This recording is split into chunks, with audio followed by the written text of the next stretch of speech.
Hi, everyone. My name is Sarah Nagel Sisisky, and I'm the Director of Supplier Development here at Park Street. Within the department, a big piece of that is business development, where we educate prospective suppliers on everything U.S. route to market modeling. And a big piece of that is working through the unit economics, which I'm here to walk through with you today. We prepared an example cost model for a standard imported spirit.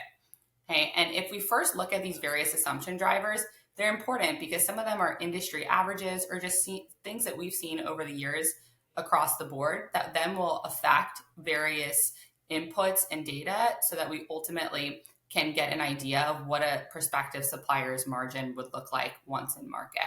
These are all assumption drivers that are provided by the supplier. Okay, and so they can change, but we like to give a general overview of what those would look like. So just to walk through those assumption drivers, and this is based on a spirit at a standard 40% ABV. The standard bottle size is still 750 milliliters, although that certainly can change. The retail shelf price per bottle we put here as just an average premium product at $39.99. That is the SRP, the shelf retail price. And then the standard case size for a premium product like that would be 6 bottles per case. In this example, it's based off of a full container or truckload with 20 pallets with 110 cases per pallet. While the retail and or distribution margins are subject to the negotiations with those respective parties, the industry averages that we suggest using are 30% each. The domestic transportation that would be subject to the discussion with the distributor, again, an industry average that we would suggest is $3.75. That's per case.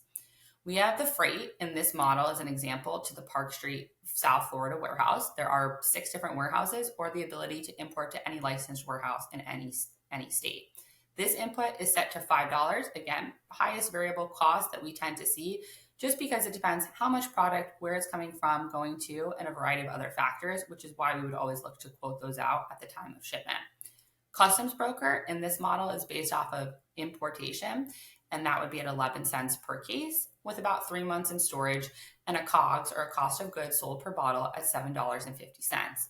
You'll notice highlights for both the retail shelf price and the COGS, and that's because changes to those numbers are the most significant drivers for the unit economics gross margin at the end of the calculation. If we look into the next slide after the assumptions have been completed, you'll see what the outputs end up being. And this gives a per bottle breakdown as well as a per case.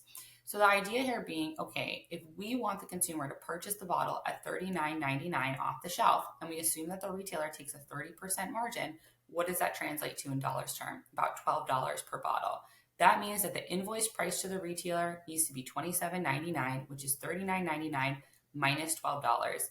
Then we account based on the $27.99 for the 30% margin from the distributor. Now, this number might change in the event that you're working with a clearing distributor like a Park Street or another similar type of provider where it may operate based off of a flat case fee. That distributor margin in dollars, as you can see here, is $8.40. The state excise tax is driven formulaically and is different for every single state in which a brand operates.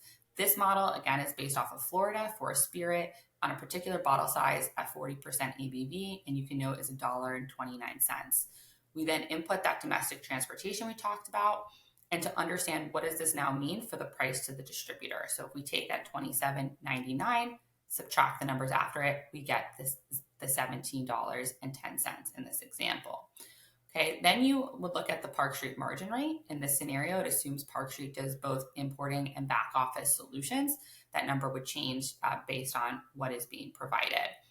There's the applicable warehousing rates. These are going to be standard based upon any warehouse that you're working with, but they do fluctuate a bit from warehouse to warehouse. Typically, you're looking at a one-time receiving charge, a monthly storage charge, and then an order pick fee. So on our end, there's 6 different warehouses across the United States, and those would ultimately and all fluctuate. If you're working with a different warehouse provider, you would input different information. The freight to the South Florida warehouse is driven by that example we talked about earlier. And then similar to the state excise tax, we have the federal excise tax. That is driven formulaically based on the same factors.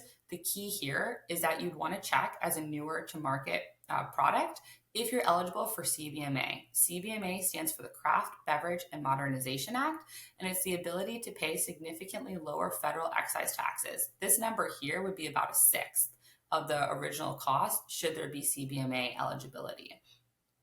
The customs broker fee if it's an imported product, and then ultimately the net FOB origin.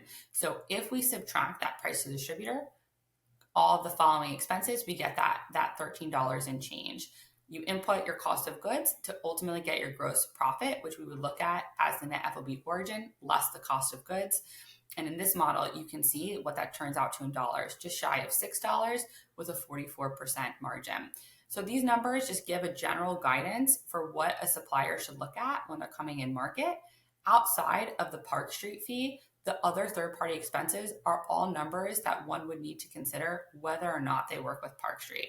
So hopefully this helps to kind of give a nice route to market consideration as it affects your unit economics. And thank you for your time.